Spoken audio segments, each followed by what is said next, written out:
printemps, on avait mis je leur avais appris à mettre du coton, des haricots dans du coton mouillé. Et l'haricot, il est bien. Je suis arrivée trop tard, ils étaient beaucoup trop montés. Il aurait fallu les replanter dans la terre avant, quoi.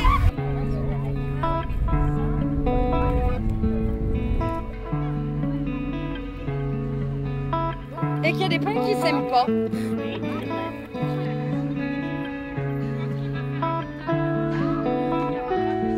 La nature est toujours un sujet tout à fait intéressant et que j'ai à cœur de protéger et puis d'enseigner aux jeunes générations.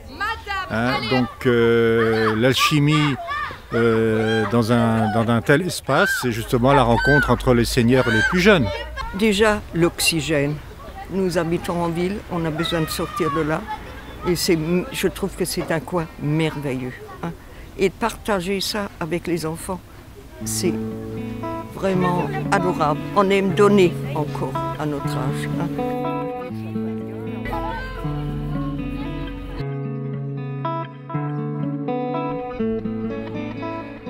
On apprend comment les plantes qui vont ensemble, qui s'entendent bien, et puis on apprend comment ça pousse. C'est un partage de temps, de connaissances, et puis d'intérêt pour la nature. Puis surtout avec les enfants, on apprend énormément de choses.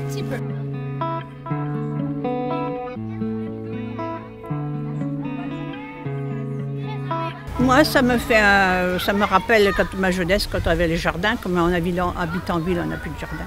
Et là, ça me rappelle ma jeunesse, quand on ramassait tous les fruits, les légumes, tout ça. On a voulu améliorer l'animation socioculturelle dans ce quartier.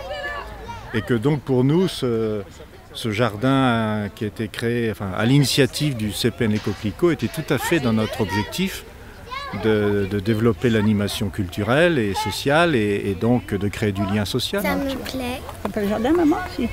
Si elle a un grand jardin. Avant, quand elle était petite, elle avait un grand jardin avec des vaches, elle cultivait. Ah, mais ça, c'est une ferme alors déjà. Oui. Ouais.